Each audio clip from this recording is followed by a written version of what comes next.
Thank you all for joining us. I'm going to do a quick few reminders. First off, this session will be recorded. So if you don't want your face in the recording, please turn your camera off at this time. And then if you have any questions during the presentation, please feel free to put them in the chat box and I can feed them to Wendy as we go. And then we'll also have time at the end for questions that you can ask her directly through the chat box too. I'll also be sending out a CRP Google form at the end.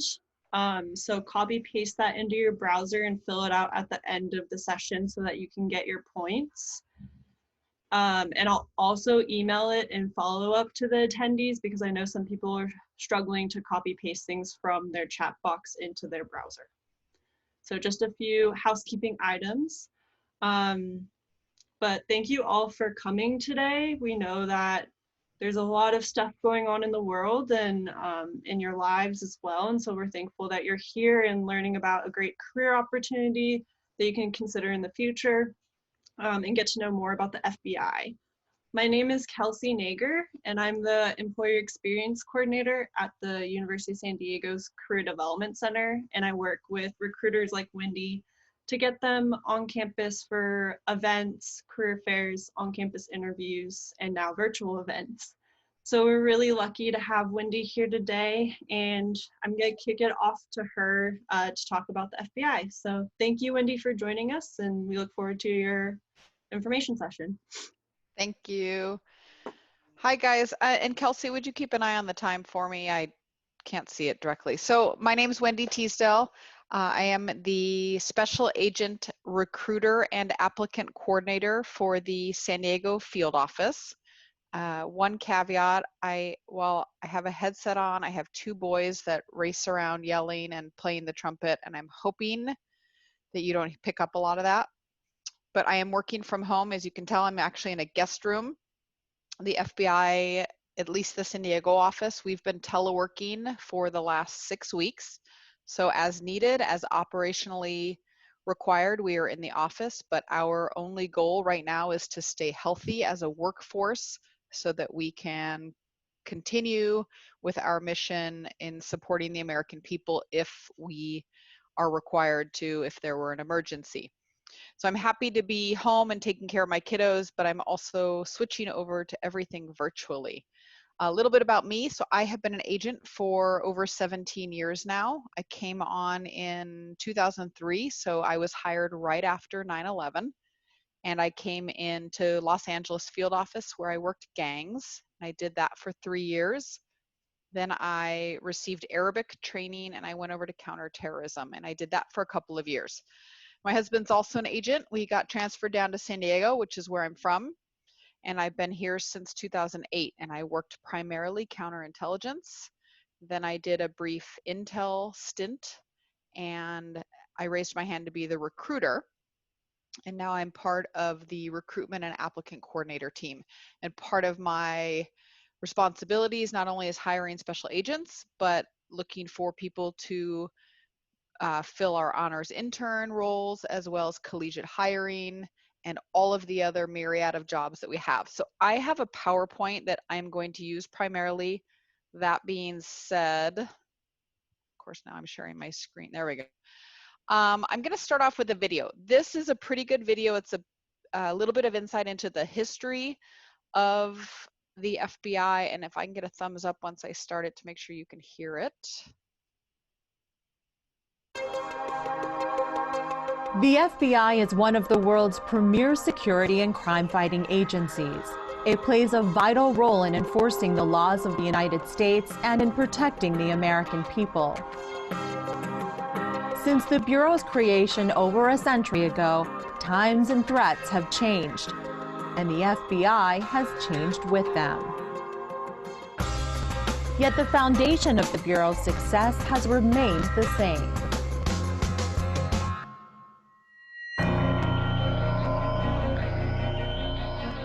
During its first century, the Federal Bureau of Investigation emerged as America's chief law enforcement and domestic intelligence agency. Formed in 1908 during the presidency of Theodore Roosevelt, the Bureau began with 24 agents who investigated a variety of federal crimes and security threats. In 1924, J. Edgar Hoover was appointed director of the FBI at the age of just 29. Hoover brought increased professionalism to the Bureau, along with an emphasis on science and technology, creating the nation's first crime lab. As the threat from interstate crime emerged in the 1930s, the Bureau became one of the most respected agencies in the United States, through much publicized successes against notorious gangsters like John Dillinger and Babyface Nelson. Gee, Mr. Hoover, your G-men sure are good. I'd like to be one when I grow up. But if you work hard, play hard, and live clean, you certainly will be one. During World War II and the Cold War that followed, the FBI protected American democracy from foreign saboteurs and communist spies. The Bureau also enlisted the public's help to capture criminals, with the creation of the Top 10 Fugitives List in 1950.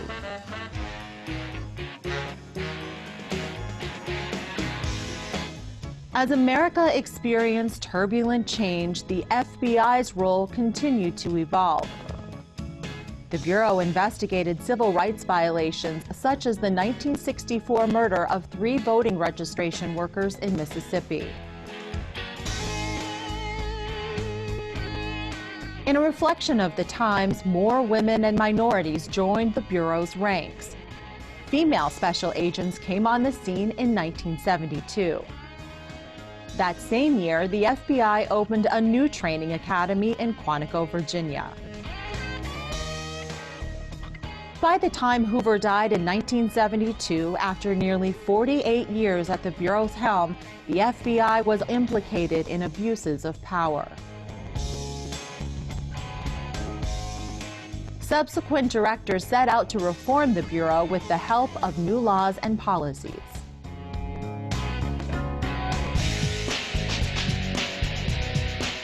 In the decades following Hoover's death, the Bureau broke organized crime's stranglehold on many industries.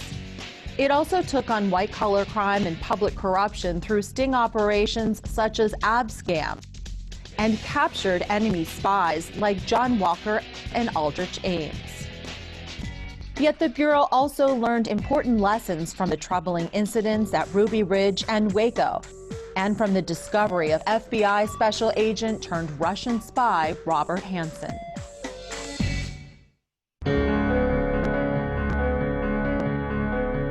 As the 20th century drew to a close, terrorism emerged as a growing threat. The Bureau investigated numerous terrorist attacks, including the bombing of Pan Am Flight 103 over Scotland, the first bombing of the World Trade Center in 1993, the 1995 Oklahoma City bombing, and the 1998 bombing of American embassies in Africa. These attacks were preludes to an event that would change America and the FBI forever.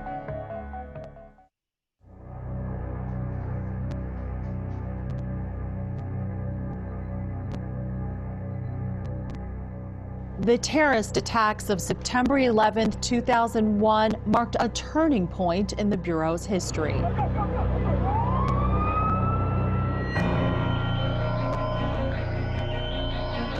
As the FBI investigated the attacks, it also had a new mandate. It would transform itself into an intelligence-driven agency, one that would focus on preventing such attacks before they could happen. Over the following decade, the Bureau changed to reflect these priorities.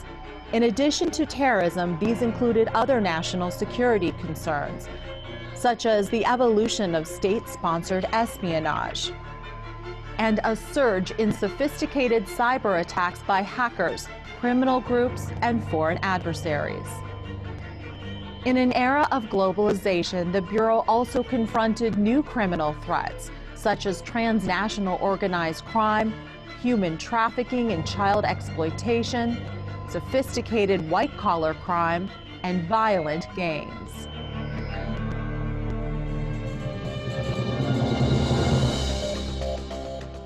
To overcome these threats, the FBI uses cutting-edge capabilities that also support law enforcement agencies throughout the world. From the renowned FBI laboratory to high-tech facilities where millions of criminal records can be cross-checked in the blink of an eye. And the National Counterterrorism Center, where FBI specialists coordinate intelligence operations with other agencies around the globe. Yet the Bureau's strongest asset remains its people. After 9/11, the FBI hired waves of new agents, intelligence analysts, and other needed professionals. These dedicated men and women work in hundreds of cities and towns in the United States, in close cooperation with federal, state, local, and tribal partners. They also work alongside foreign counterparts in more than 60 countries, confronting threats that increasingly transcend borders. FBI employees receive superior training, and they bring to their work a range of skills and expertise. From counterterrorism analysts who decipher intelligence to help stop a deadly enemy, to hazardous materials experts who may be asked to identify and dismantle a weapon of mass destruction. From forensics experts who painstakingly comb a crime scene, to computer scientists who study the digital fingerprints left by cyber attackers. These individuals are the best our nation has to offer, and what motivates them is not a quest for personal gain, but a desire to serve their country.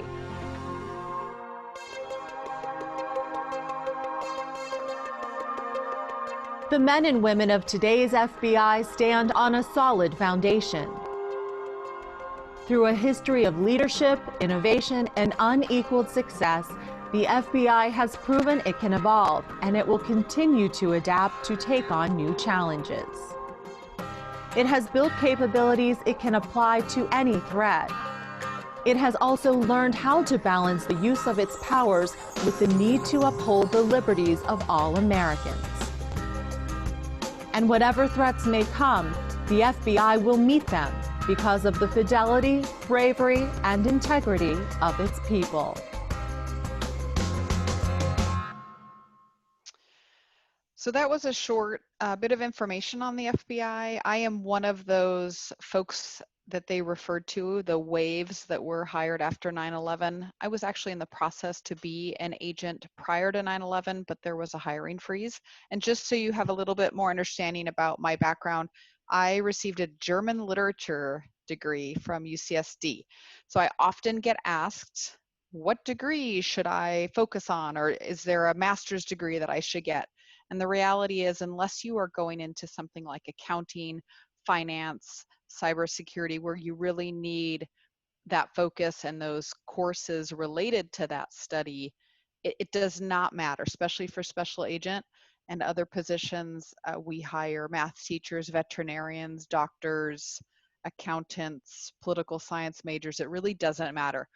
And I will get into that a little bit more, but our goal is to hire folks who can maintain a clearance, who have the soft skills where they can be flexible and adaptable, because as times change, for example, now we're all home teleworking, we have to be able to take our skill set, our soft skill set, and adapt it to that situation. Our mission is to protect the American people and uphold the Constitution of the United States.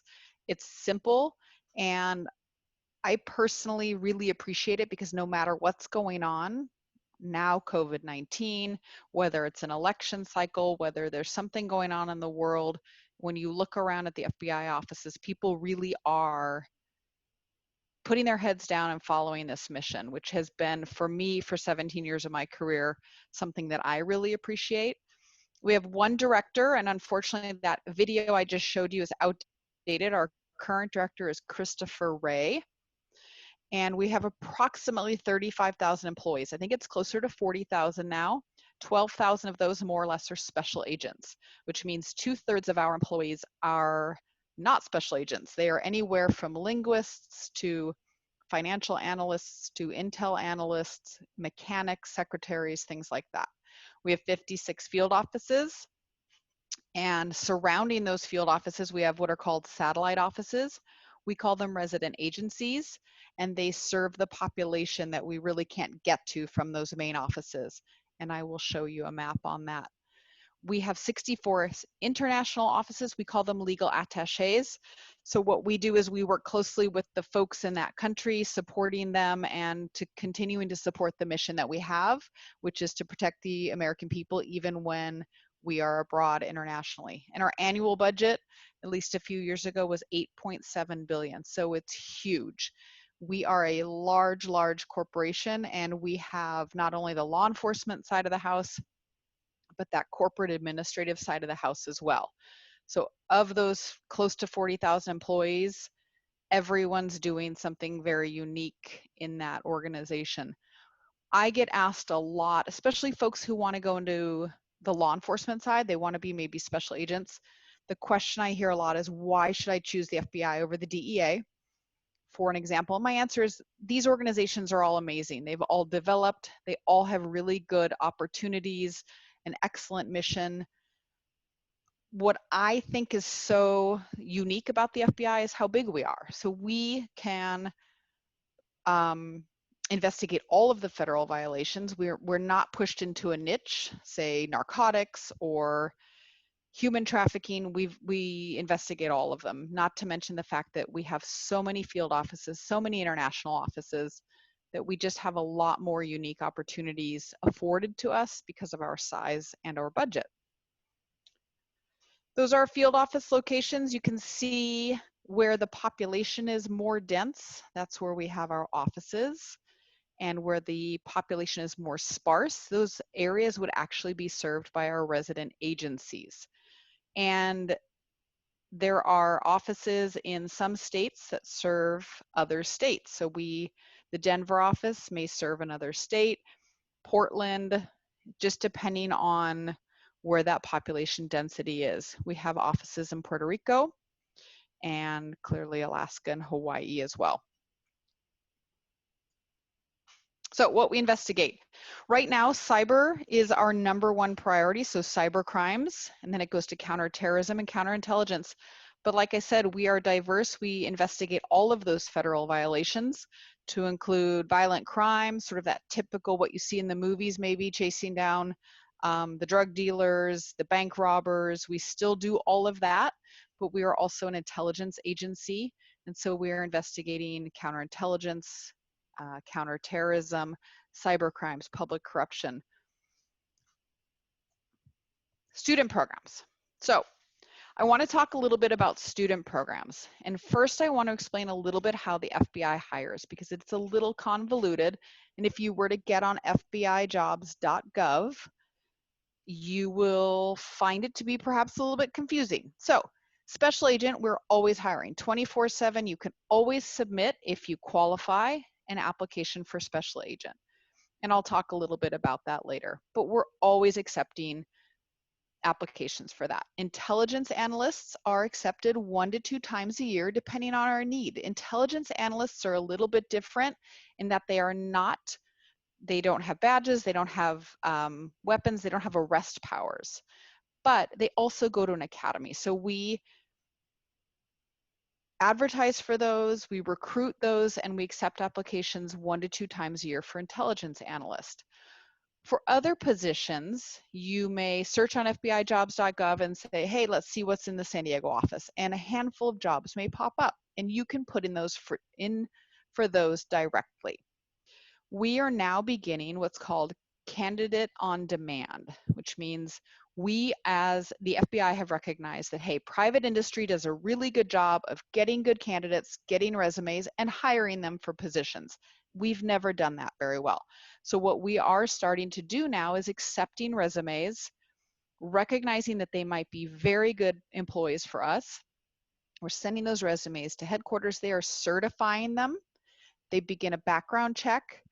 And you are basically put in the pipeline that if a position is open that you qualify for, we can then reach out to you directly and say, hey, are you still interested in whatever it is, forensic accountant, staff operations specialist, and if you are, then you are already ahead of the game.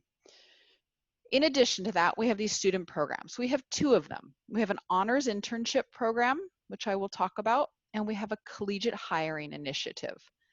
These two programs have application periods that are typically August through October.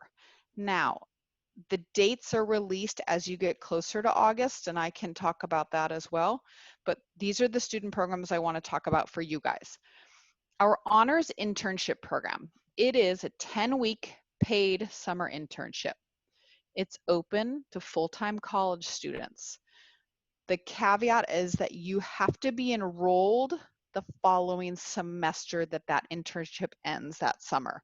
So if you were this August to October, you can apply for an honors internship, and it's for the following summer. So August and October of 2020 is for the summer internship of 2021, and you would still have to be enrolled the fall of 2021. Does that make sense? Because we have such a long background process, you still get a top secret clearance like everyone else. We start looking at your application the fall before the summer you would be an intern. So you've got to be a full-time college student. You have to have a GPA of 3.0 or higher, and you have to be continuing following your internship. Now, the summer is only part of that. So that's 10 weeks in the summer, and then you are expected to come back 16 hours. It says a month, but it's actually a quarter. Because you have to maintain that top secret clearance, we need you to come back and work for 16 hours during the school year every quarter. So for every 3 months during the school year, you'd come to the office.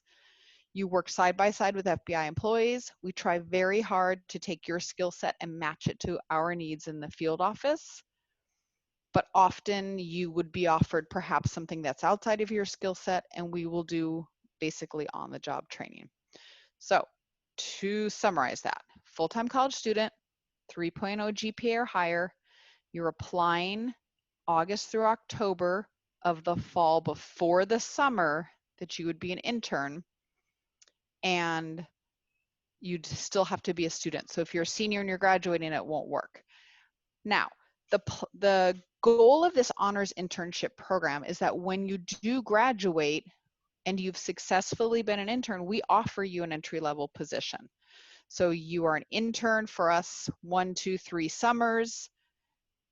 When you graduate, you've got that top secret clearance. We've already been working with you, and we will then say to you, hey, we have a certain position in Los Angeles. We have a certain position in Miami, and you would be offered that. So that's a benefit to you being a part of our honors internship program. And of course, the benefit to us is we have people in the pipeline who already have those clearances. They've maintained them, and we have vetted you because you've been working with us. Do I have any questions at that point? At this point, I guess. No? The collegiate hiring initiative is a little bit different. So the collegiate hiring initiative is also an application that's accepted August through October typically, but it's for folks who are about to graduate or have graduated in the last 2 years. So this August through October of 2020, if you were going to graduate in May, or you have graduated in the last 2 years, you would be eligible for the collegiate hiring initiative. And what you're doing is you're applying for entry-level full-time positions following graduation. It's full-time employment, that 3.0 GPA or higher. It is an entry-level position. You do not have to have any work experience. And you either have to have, like I said, graduated in the last 2 years, or you are currently enrolled and about to graduate. Let me see what the next slide is. Otherwise, I want to talk a little bit more. Okay. So those are our student programs in a nutshell. I want to address a couple of things that I see coming up as questions for people who go through these programs. Number one, I will make sure that you have my contact information before this ends, because I really do encourage people who are interested in either of these programs to reach out to me directly. We can talk about your resume and we can talk about some of the details that you may have questions on that aren't exactly clear in this process. So the honors internship program, they are going to ask you on this application to list where you want to go. What happens is every year headquarters says to field offices, hey, for example, San Diego, tell us what you need. And what San Diego is doing is they're looking at their workforce and they're saying, hey, in the next year, in the next 2 years, in the next 3 years, we are going to probably need certain number of secretaries, certain number of operational specialists, and they are going to then say to headquarters, we need 4 interns, and we'd prefer that they be freshmen, sophomores, juniors, whatever. It really depends on what that office needs coming in the future. All of the field offices are going to do that, as well as the headquarters divisions. So my recommendation to you is, if you can, you need to branch out to where you are willing to go. If you really can only stay in San Diego for the summer, put in your application and roll the dice. There's a really good chance that you might get an opportunity to interview. However, our San Diego needs are not going to be as big as the needs of, say, Los Angeles, Washington, D.C., or if you're willing to go to a headquarters office. Headquarters will hire in the hundreds of interns. San Diego will accept anywhere from 4 to 12. So that sort of shows you that's a bit of a numbers game. You will be asked to rank 3 offices that you're interested in going to. And that's going to be true of collegiate hiring. Now, here's my other caveat. It gets a little confusing. Say you say San Diego, Los Angeles, and Nashville. San Diego is going to get your resume first. San Diego will decide whether they want to interview you or not. And if they don't, they're going to pass you to your next office.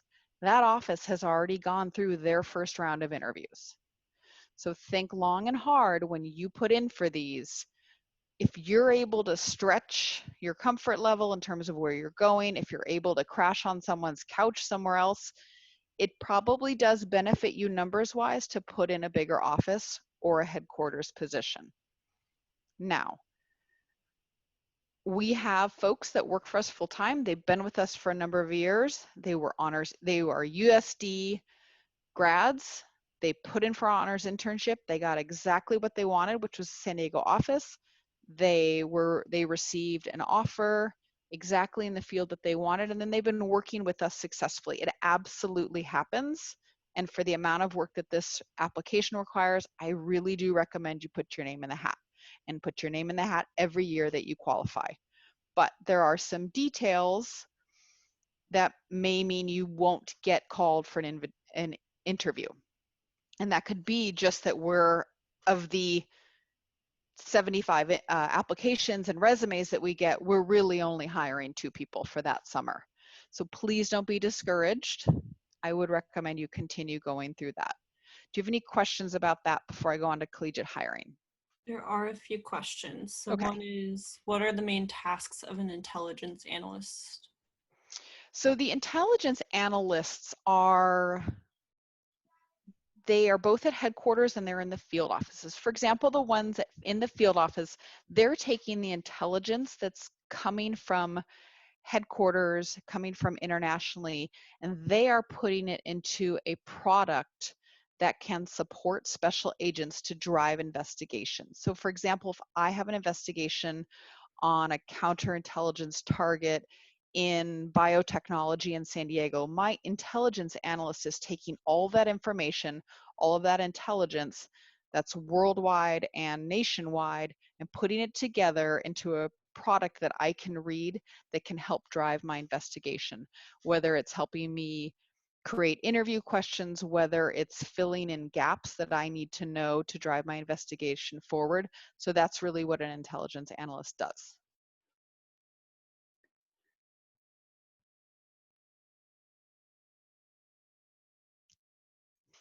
I think you're muted. Kelsey, you're muted. Sorry. That's okay. Another question was, is it better to list the bigger offices first than local offices? Again, it's a numbers game. We could find that LA is hiring fewer interns than San Diego, for example, but realistically, yes, the larger offices just have bigger numbers. They have more need for people. They're going to have more attrition of employees generally, so they will have more slots to fill. So I always recommend, if you can put down Los Angeles first, put down Los Angeles. If you've got contacts back on the East Coast and you can stay there, put in headquarters, because it really does increase your chances. Another question that came in was, do most interns who want to work at the same field office they've been working at upon graduation for the entry-level position, does that usually work out, or are they relocated to another field office? So the plan is that the field office has looked at their needs and you would be offered a position at that field office. And if there are other opportunities, they will offer those as well. So the plan is that, yes, if you've been an intern in San Diego will offer you that position. You are at that point one of us, if you will. And so they will take into consideration if things have changed, if you have family somewhere else, we will network for you and see if we can get you in somewhere else as well. Again, it's the Bureau, it's this massive organization, there's no guarantees, but they do try to put you in the field office that you've been working in. And also, if, for example, we'll have interns that work with us in San Diego, they've been very successful, perhaps they go to pursue a master's degree in another part of the country, we will transfer them to that office. So we work really hard because we put a lot of energy and time into you because we've done that background investigation. You have that top secret clearance. So we want to see you succeed and we want to advocate for you. So we do work very hard at making sure that if you're finishing that summer successfully, that we're continuing to support you. That's all the questions that are in the chat box for now. And Wendy, your time check is 1:03. Okay, so I gotta do math. About 10 more minutes and then more questions maybe? Okay, let me move on quickly to Collegiate Hiring Initiative. This is a little bit different in that what happened last year was headquarters said, hey, we are hiring for finance, we're hiring general positions, and we're hiring technical. And so people were putting in for, hey, I'd like a finance position. And again, you're checking your top 3 offices.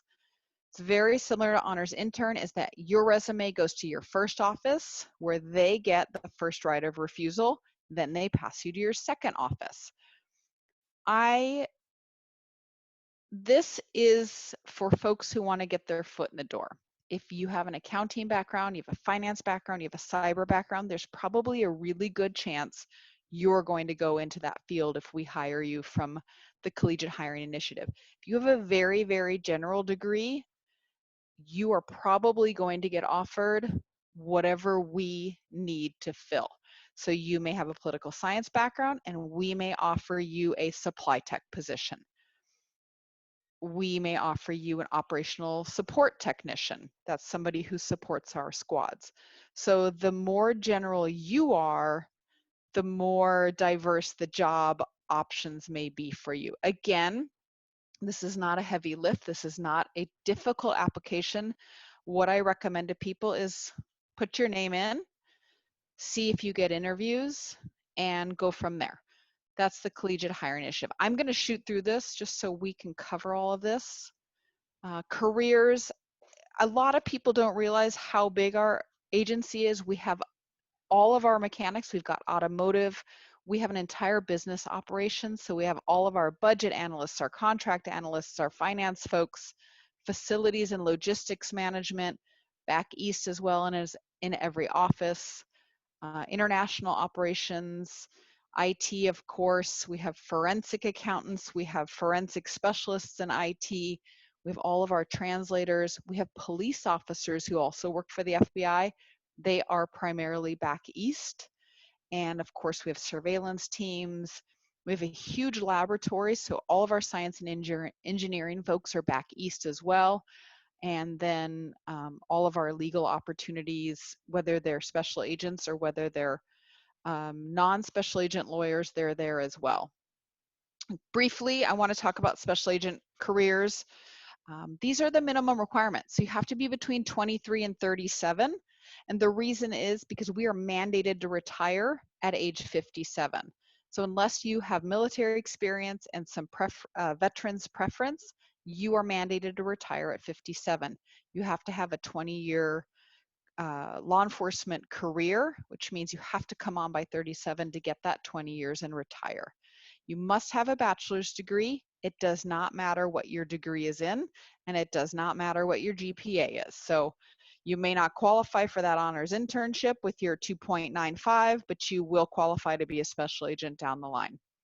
We do require 2 years of professional work experience with a bachelor's and 1 year with a master's degree. And what professional work experience means is that you are full-time, you're salaried, and you're working in a field that requires a degree. So you cannot be a full-time cashier at Target. We want to see that on your resume, and you can speak to that because it gives you awesome opportunities to work with the public and to gain a lot of skills, but it will not qualify you for professional work experience. You have to have a driver's license with 6 months of driving experience. I know that sounds crazy, but folks in New York don't always have that. You have to be willing to relocate anywhere in the US because right out of the academy, we are going to send you where we want you to go. And you have to pass a physical fitness test. Our physical fitness test, just so you have an understanding, sit-ups, 300-meter sprint, push-ups, and a 1.5-mile run. Doesn't sound like a lot, but our failure rate is actually 50 to 60% right now on our physical fitness test. So people get about halfway through the special agent hiring and they don't pass our PFT test at first. I see any questions on that?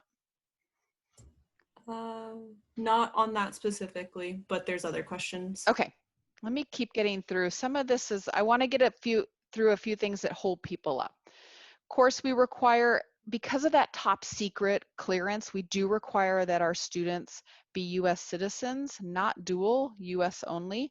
You have to undergo and pass that FBI background investigation. You have to be in compliance with our drug policy and have resided 3 of the last 5 years in the United States. Now, if it's military or you've been working for a federal agency, obviously that's not included. And some automatic disqualifiers: conviction of a felony, if you haven't registered for the draft, if you've defaulted on any student loans that are federally insured, if you've failed one of our polygraph exams, and this is true for any position. This isn't just special agent. I should qualify that.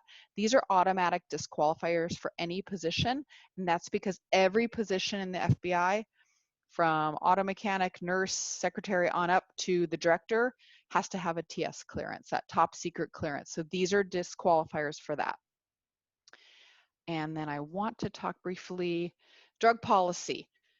Can't have used marijuana in the last 3 years, can't have used any other illegal drug in the last 10 years. Of course, you can't sell, distribute, all that good stuff. This is all on FBIJobs.gov in detail, so I'm not going to harp on it. What I am going to harp on is CBD oil is included in this, and that is because the federal government has not yet figured out how to determine the source of that, and so we're having a hard time connecting the dots. As recruiters, we are really encouraging that they dump the CBD oil requirement. We would like to see that gone because it's being used so frequently in different products. But for now, it remains a Schedule I controlled substance, and the use of CBD oil, any edibles, regardless of what state you're in, will disqualify you for FBI employment. I'm not going to go over this background investigation. It's not that interesting. Okay, so there. Sorry for the typo at the end. That is a very generic email address for me, but it will come to me. You are welcome to email me with any questions, and I know we've got some time, so I want to answer questions, and if we have a little more time, I want to talk a little bit about the federal resume. Yeah, we definitely have some questions. So If you are a veteran and a senior, would the Collegiate Hiring Initiative be the best program to apply for, or would it be better to apply directly to a specific position? My answer is not simple. My answer would be to the beauty of the federal government, especially the FBI, is you can put in multiple applications.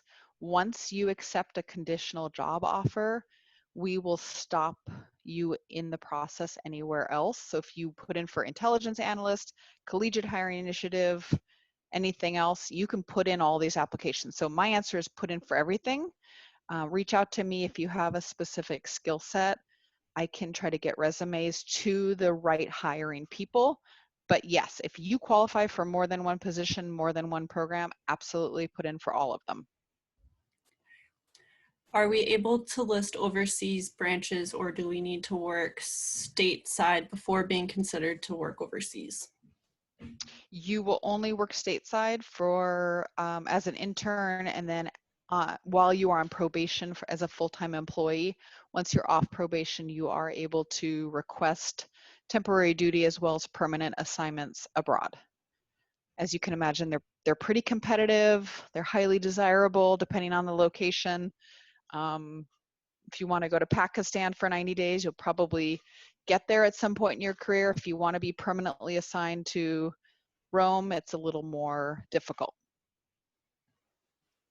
Awesome. Will the entry-level experience, if you're offered a job after graduation, count as that 2 years professional work experience? So that's a good question. Yes and no. We have just recently, and I think honestly it was yesterday morning, received better guidance on that. So not every job, not every entry-level job that we offer will qualify you for that professional work experience. And that's been a bit of a thorn in our side, to be perfectly honest, because I think people want to get their foot in the door with maybe an eye towards special agent.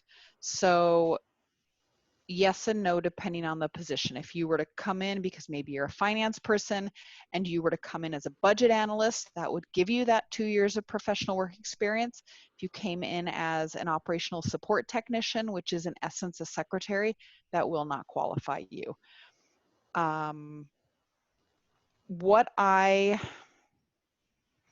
I'm the recruiter, and my job is to tell you that you absolutely want to work for the FBI no matter what. And it's true. It's an amazing organization, right? I have a lot of folks who want to be special agents. That's what they've wanted to do their whole lives, and that's what their goal is. And what I tell people is, if you want to get your foot in the door and work your way up in the FBI and then put in an application, we would love to have you, right? Our workforce has to be dedicated people at every position. But if you want to go see the world and work in private industry and do other things, the average age of a special agent is 31. Which means the vast majority of our agents have done something, have had a pretty long career in something else before they've even come over. There's no benefit to being already employed by us, and there's no disadvantage to not being employed by us when you put in for special agent. We love the honors internship program. The collegiate hiring gives us amazing individuals that stay in the FBI at all positions. But for those folks that want to be special agents, we welcome you in an entry-level position, but we also would love to have you from a different career as well. I hope that answered. That was kind of a non-answer, but that's my best answer right now. Also a reminder to the students on here too, we'll be sharing Wendy's email address, and it's right here for you. So if you have specific questions for her, if your situation is different than somebody else, or how you need to go about certain positions, she's welcome to answer those questions and can definitely do that in more detail one-on-one as well. So just wanting to let you know. I'm gonna try to filter through the questions that make sense for everybody on the chat.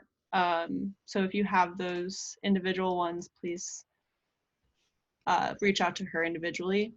So earlier you mentioned that it doesn't really matter what your major is unless you want to go into a specific field. So if one wants to go into cybersecurity field, is there a certain major they should pursue? So cybersecurity is pretty vast. It really depends on, we have computer scientists, we have data analysts, we have forensic IT folks. So really what you need to do, and then of course we have special agents who work in the cyber field. Just to make it clear, as a special agent, you could be asked to work in any field. So I could work cyber, I can work counterintelligence. So if you're looking towards special agent, it really doesn't matter to the degree. We will give you the training you need.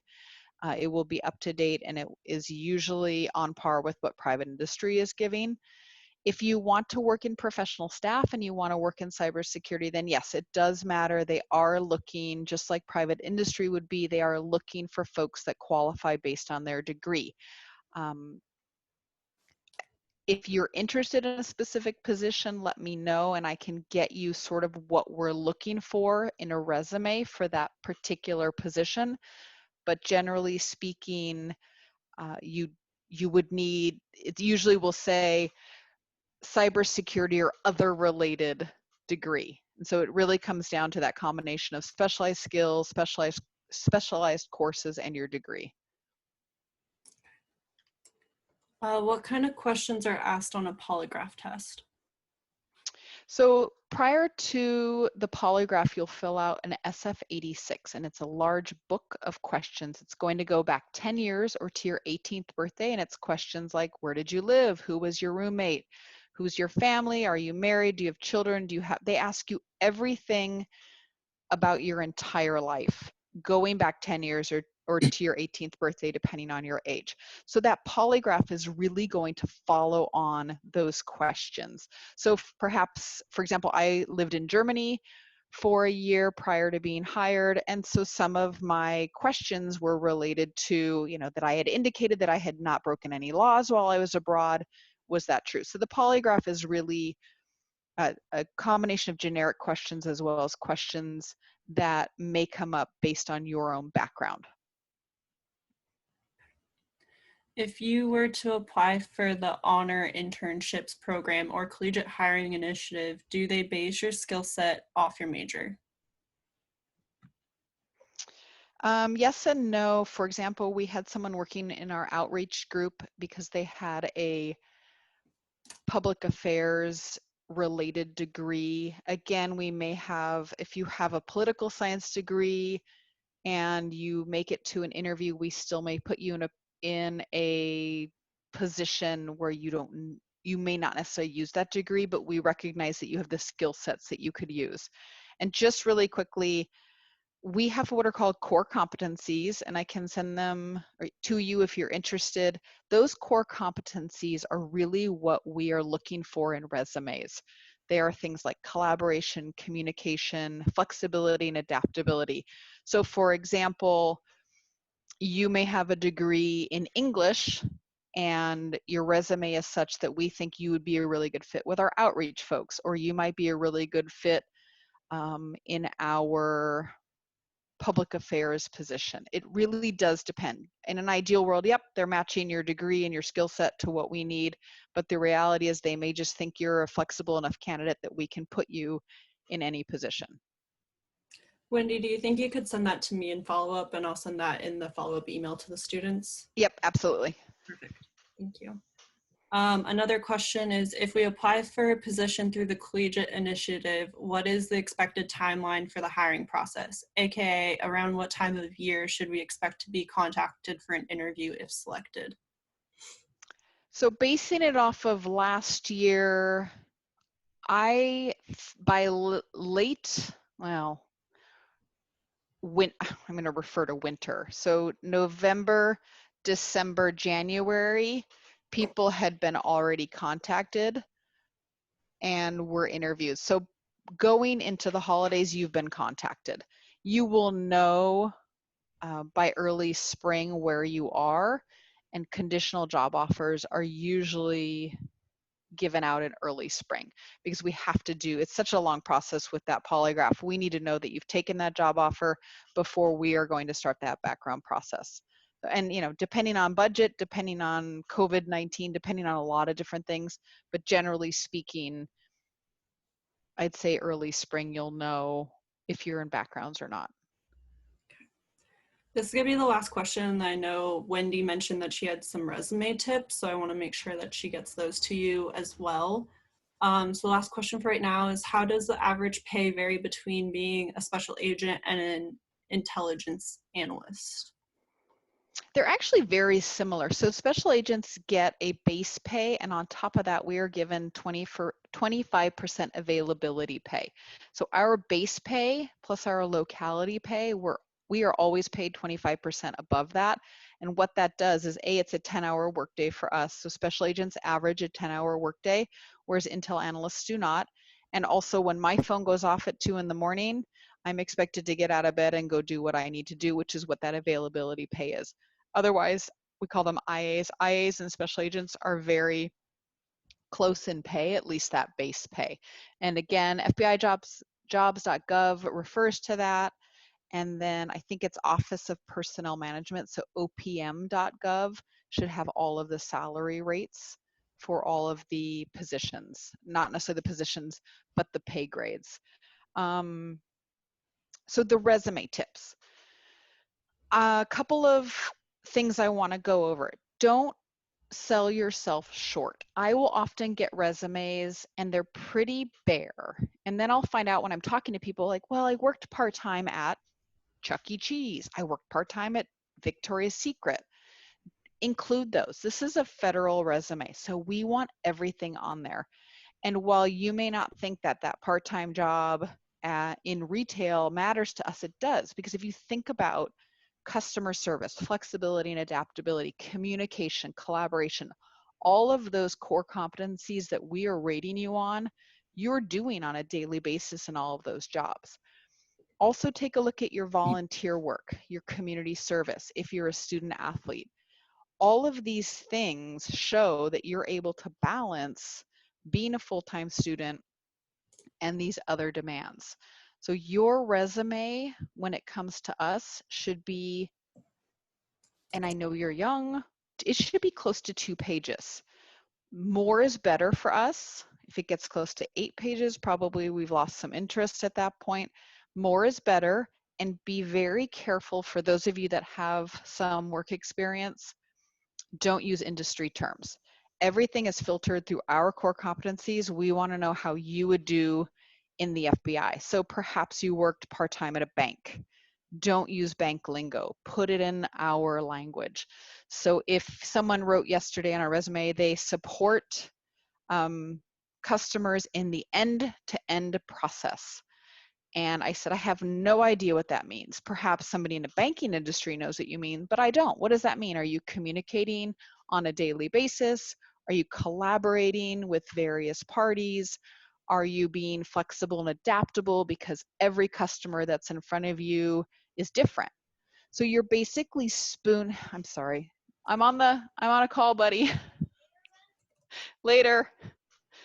That's me being flexible and adaptable. I tell my kid he needs to wait. So I want you're spoon feeding us every little bit of thing that you do. And this sounds silly, but I say, picture you're teaching a 3-year-old to brush their teeth, right? You can't say to a 3-year-old, go brush your teeth. They have no idea what you're saying. So your resume is broken up into these sound bites of, first, you take out your toothbrush, then you put water on it, then you put toothpaste. So I wouldn't say I investigate counterintelligence subjects. I would say on a daily basis, I collaborate with intelligence analysts, staff operations specialists, and other agents. I communicate in writing to my supervisor a summary of my day.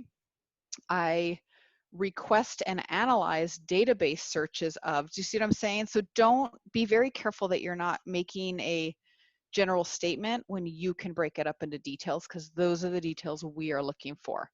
Those are also the details you're going to use in an oral interview with us.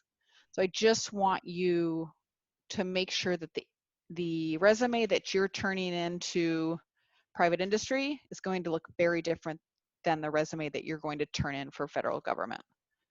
And that will make a lot more sense when I get those core competencies to you. Anything else? Any other questions? With that said too, did the students utilize Wendy? If you're going to be applying for these positions, if a recruiter is willing to look at your resume before you apply or look at your cover letter, utilize that resource, because especially for an industry like the FBI who requires a very certain type of resume, she's going to be so helpful in helping you prepare for that. If there's any other questions, we have 5 minutes left in the info session, and then I'll also be sending up some information and follow up via email too. But since we're here, if you have questions, I know a lot of people had them earlier.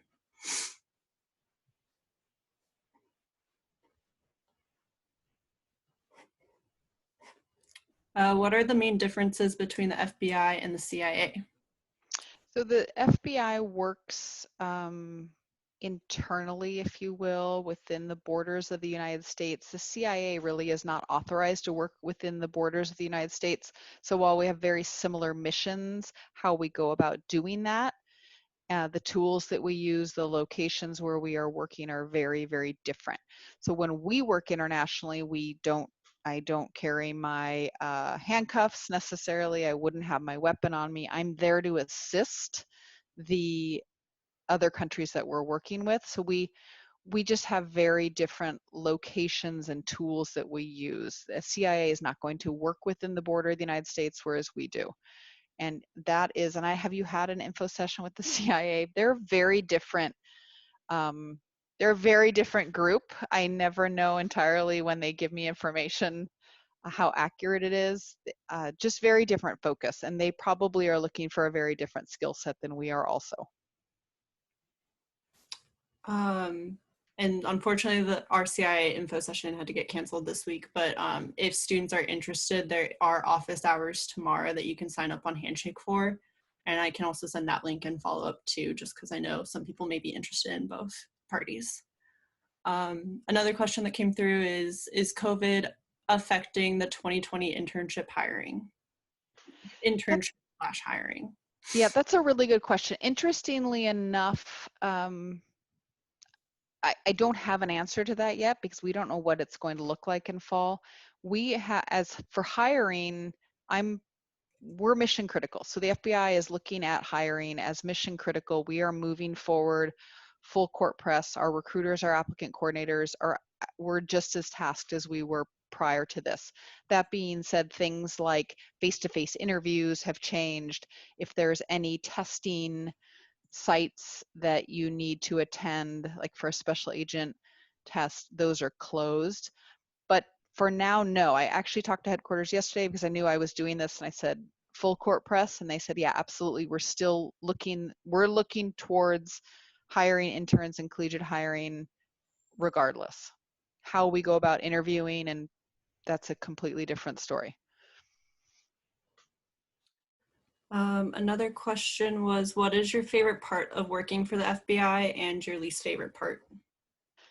Oh my gosh. So my least favorite part is, I guess, the bureaucracy. I mean, on some level, you are working for a major federal government. It's this vast organization. And so a lot of policies are blanket policies that may not apply to you. You still have to follow that policy. That does get frustrating at times. And my favorite thing about it is the diversity of the opportunities. So they gave me my EMT certification. I went to EMT school. I was a crisis negotiator. I received crisis negotiator training. They gave me Arabic training. Like I said, I've worked gangs, I worked intel, I worked at counterintelligence. So what my favorite part is that at any time I can raise my hand for a different assignment and it feels like a different career. So within my 17 years, I feel like I've probably had 5 careers, which I personally like because I tend to jump around a lot from place to place. So the vast majority of the opportunities, I think, is my favorite part for sure. That's awesome. Another question is, are there advantages of going to law school before applying? Do you recommend going to law school? A lot of agents, a lot of intel analysts are former lawyers. They do bring something to the table that's very unique. That being said, you get one little bonus checkpoint to be an agent if you have a law degree, and that's about it. So I never recommend that. I always say do makes you happy. Do what will set you up for success in your life. You know, think about it. What if you can't be working? What if you can't work for the FBI? What if you can't be an agent? Suddenly you blow out your knee and you're not ever going to pass that PFT. So set yourself up for success outside of the FBI and what brings you happiness, and go that route, because no degree will necessarily give you an advantage over another. I have a bachelor's degree in German literature. I may be the only agent with that background, but here I am. Perfect. Okay, well, it's 1:30, so I want to be mindful of everybody's time. I sent out the career readiness point form, so please fill that out before you leave so that we can get you your career readiness points. If you're having trouble copy pasting it, don't worry. I'll send it in the follow-up email as well, so you'll get it in that method too. And then if you have any additional questions for Wendy, I'll be sending out her email address in the email as well, so you can email her directly. And we'll include the values that the FBI looks for in resumes.